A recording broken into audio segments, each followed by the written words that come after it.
Bonjour mes amis, j'espère que vous allez bien. Nouvelle vidéo critique et pour une fois, exception à la règle, je ne veux pas vous critiquer un film ou une série, mais je veux vous critiquer l'album d'un artiste français qu'on adore, David et moi, un artiste qui a plus de 50 ans de carrière, qui a commencé sa carrière dans les années 60, 70, 80.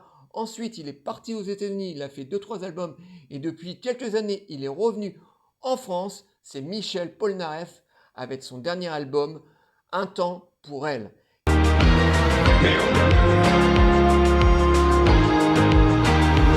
Et malheureusement, ça va être une vidéo coup de gueule, parce que pour moi, cet album de Michel Polnareff est une véritable arnaque. Alors, je ne vais pas dire que j'ai détesté totalement cet album, mais franchement, Michel Polnareff à 80 ans, il s'est vraiment pas foulé l'arrête. L'album dure 31 minutes. Alors, en temps ordinaire, je fais jamais vraiment gaffe à la durée d'un album. Si un album est bon et qui dure 30 minutes ou 40 minutes, c'est pas grave, il est bon. Voilà, c'est secondaire. Mais par contre, quand un album est franchement pas terrible, voire très mauvais et qui dure que 31 minutes, là, ça commence à me poser des problèmes. Parce que, voilà, un album maintenant, de nos jours, ça coûte entre 12 et 15 euros. Et franchement, il faut quand même se s'atteler quand même à un album riche. Et puis quand même, voilà, faut que les gens en ont pour leur argent, voilà. Et là, franchement, l'album de Michel Polnareff, qui ne contient que 8 titres et qui dure donc 31 minutes, et enfin, franchement, c'est pas terrible. Sur ces 8 titres, il n'y a que 4 chansons chantées par Michel Polnareff. Et les 4 autres chansons sont des chansons au piano. Alors là, franchement, c'est un peu de l'arnaque. Alors, je vais commencer déjà par les 4 titres chantés. Alors, au niveau des tests, franchement, c'est franchement pas terrible. Voilà. Les tests, on reconnaît bien l'écriture de Michel Polnareff, ça, il n'y a pas de souci. Même certains arrangements de ces titres sont plutôt pas mal. Mais franchement, les tests sont franchement pas terribles. C'est un album très léger, voilà. On a l'impression comme ça d'un album qui flotte, avec des paroles voilà, romantiques. Mais franchement, le test est vraiment pas terrible. Moi, sur ces 4 titres chantés, celle qui m'a retenu mon attention, eh bien entendu, c'est le titre phare. Euh, tu ne m'entends pas, voilà, excusez-moi, tu m'entends pas. Eh bien, non, j'ai du mal. C'est vraiment le titre qui sort du lot, vraiment, une très belle chanson avec de très bels arrangements. D'ailleurs, l'album a été vendu sur ce titre. Quand la musique est trop forte et qu'on cherche les accords, tu n'entends pas. Mais par contre, les 3 autres titres chantés, et enfin, franchement, c'est pas terrible. Surtout Cetera, qui est un titre où il répète en tout, etc., etc., etc., etc., etc., etc. Franchement, le test est vraiment pas terrible du tout. En plus, les titres sont assez courts. Les titres durent entre 3 minutes et 3 minutes 30. C'est vraiment, on a un goût de très très peu.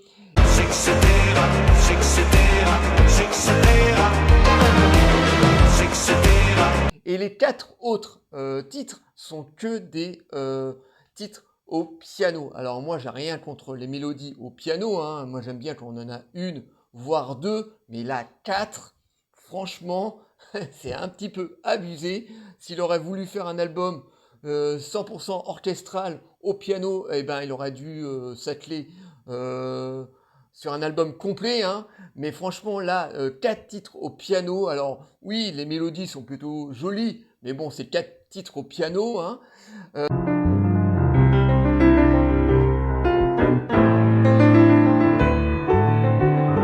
En plus, petite arnaque, après son titre phare, donc Tu ne m'entends pas, il reprend Tu ne m'entendras pas au piano qui dure 2 minutes. Donc, qui veut dire qu'on a le même titre l'un derrière l'autre. On a le titre chanté et derrière le titre musical, 2 minutes 30.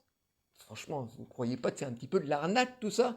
Et mon Dieu, comme je l'adore, Michel Polnareff. J'adore pratiquement tous ses albums, à part un ou deux albums, surtout les albums qu'il a fait aux États-Unis, que je trouvais moins bons.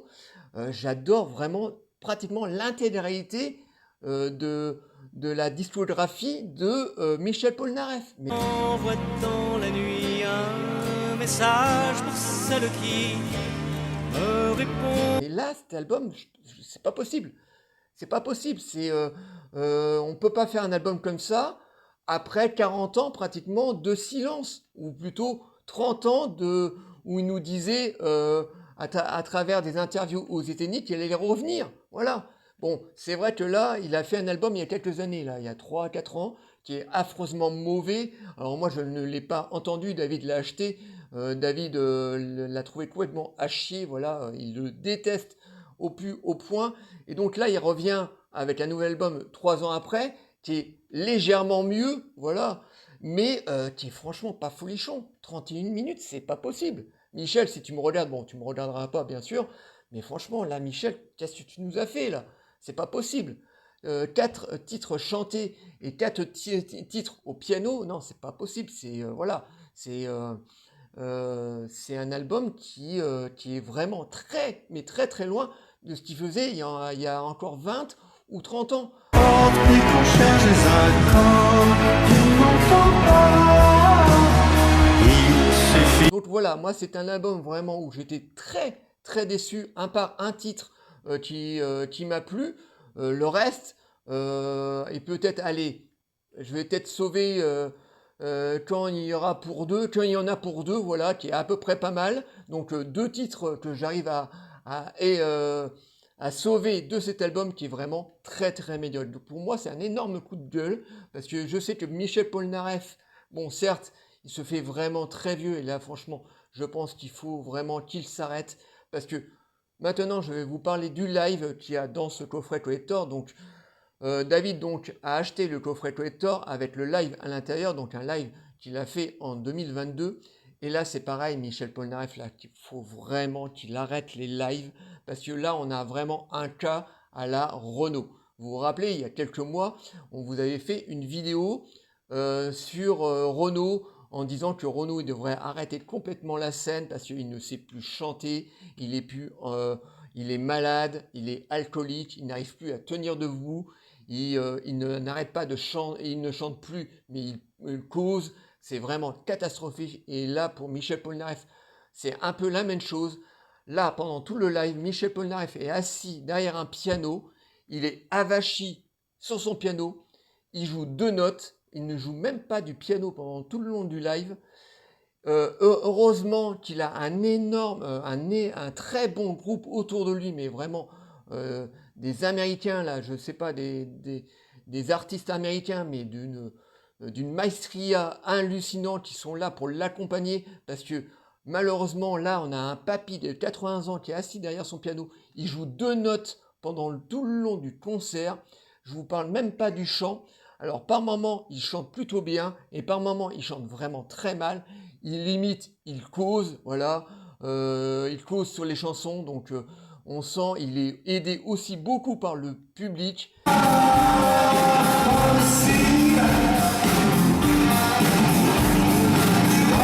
Et donc on a un live un petit peu à la Renault. Alors oui, il a des jeux de lumière, il a, je vous dis, un super groupe autour de lui qui est vraiment, mais vraiment qui joue super bien, qui reprennent vraiment très bien ses titres. Mais on aurait eu un live piano, je sais pas moi, juste guitare avec Michel Polnareff, ça aurait été une vraie catastrophe. Et en plus, on sent qu'il est vraiment fatigué parce que, bon, la voix est toujours là, mais franchement, sur certains titres, il parle un petit peu comme Renaud, mais aussi Christophe, avant qu'il meure, Christophe, il chantait plus, il causait sur ses titres. En plus, pour essayer de masquer son chant, eh ben, il réorchestrait ses titres. Donc, les derniers lives de Christophe, c'est pareil, il fallait être un fan inconditionnel pour aimer les derniers concert de Christophe parce que c'était vraiment il détruisait complètement ses chansons en causant au mieux de chanter sur ses titres. Et ben Michel Polnareff sur certains ses titres, et ben il cause totalement au mieux de chanter parce qu'il n'est plus capable d'aller dans les aigus comme il faisait à l'époque. Donc il est obligé de causer par moment et par moment par certains titres, il arrive encore à bien chanter, mais là, franchement, ce live, Ça a été vraiment une catastrophe. Moi, j'aurais jamais dépensé 70 € pour aller voir Michel Polnareff en concert à 80 ans. En plus, à la fin du concert, on voit qu'il s'en va. Il est aidé. Voilà, on a l'impression qu'il marche comme un petit papy.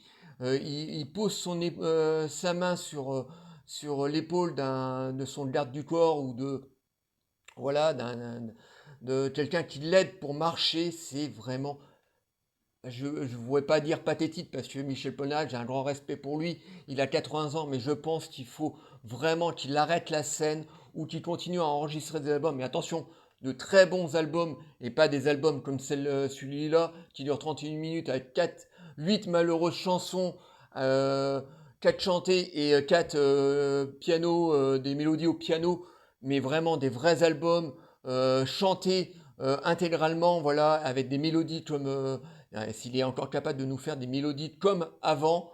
Voilà, qu'il arrête la scène parce que là, franchement, ça m'avait fait... Ce que j'ai vu dans ce live, ça m'a vraiment fait de la peine. Alors, tous ces artistes-là qui arrivent à 70, 80 ans, les mecs, arrêtez. Je pense que vous avez fait votre carrière. Je sais que vous voulez encore vous faire du pognon. Et que voilà, dès que vous en avez, vous voulez encore vous faire de l'argent. Mais arrêtez. Pensez au moins à votre public, que ce soit Renaud. Bon, Christophe, malheureusement, il est décédé. Mais Michel Polnareff, arrête. Voilà, arrêtez. Voilà, vous avez fait votre temps. Vous en avez sorti des magnifiques titres, mais des magnifiques albums. Vous êtes un très grand artiste français. On vous aura tout le temps dans notre cœur, mon frère et moi, et tout le public, et tous les fans qui sont derrière vous. Mais arrêtez la scène. Voilà les amis, tout ce que je pouvais dire sur le dernier album de Michel Polnareff. Un temps pour elle, mais franchement, il fallait que je réalise cette vidéo coup de gueule sur cet album qui est franchement pas terrible. Et là, je suis vraiment gentil, hein. Voilà, pour moi, c'est un album. Je vais essayer de réécouter. Je l'ai déjà écouté 3-4 fois, voilà, parce que je voulais pas me faire un avis sur la première écoute, mais voilà, je l'ai écouté déjà 2-3 fois, comme il est très court. Et franchement, je trouve ça franchement terrible. C'est vraiment pas à la hauteur de Michel Polnareff. Et là, je pense que Michel Polnareff, le grand Michel Polnareff, eh ben, il est plus là. Voilà, là, on a un Michel Polnareff qui a 80 ans, qui devrait s'arrêter. Voilà, excusez-moi les amis, je sais que parmi mes abonnés, il y a aussi beaucoup de fans de Michel Polnareff, mais je voulais vous prévenir. Bon, à l'heure qu'il est, il y a déjà beaucoup de gens qui ont acheté cet album. Et le pire, c'est que cet album a une très bonne critique auprès des professionnels, mais aussi du public. Moi, j'arrive pas à comprendre. Par exemple, j'ai vu la vidéo de La Fuite en vidéo, donc mon confrère youtubeur La Fuite en vidéo, qui adore cet album, qui dit que c'est le meilleur album de Michel Polnareff depuis des années. Je crois qu'on n'a pas écouté le même album, hein, Alex. Bon, moi je respecte ta critique, hein, mais franchement, je pense pas qu'on a écouté le même album. Et je peux te dire qu'on est, David et moi, aussi fans que Michel Polnareff que toi. Mais franchement, je crois qu'on n'a pas écouté du tout le même album. Mais bon, voilà, je voulais vous prévenir du médiocre album qui nous a délivré là. Franchement, c'est pas digne de lui. Voilà. J'espère tout de même que cet album vous aura plu. Likez, délikez, abonnez-vous. N'hésitez pas surtout les amis à nous dire si vous avez pensé du dernier album de Michel Polnareff, bien sûr si vous l'avez écouté. Encore une fois les amis, je vous demande en ce moment, comme la chaîne a énormément de mal, de regarder nos vidéos, voilà. Ça c'est très important, si vous ne regardez pas nos vidéos, nous ça nous démotive. Et j'ai pas envie que la chaîne s'arrête, donc là je vous ai fait une nouvelle petite vidéo parce que c'est mon devoir aussi de vous créer des vidéos de temps en temps. Mais surtout les amis, n'hésitez pas, surtout regardez nos vidéos. Voilà, c'est ça qui fait vivre la chaîne et c'est ça qui nous motive. Donc je compte sur vous les amis. Et moi je vous dis à très bientôt. Ciao les amis.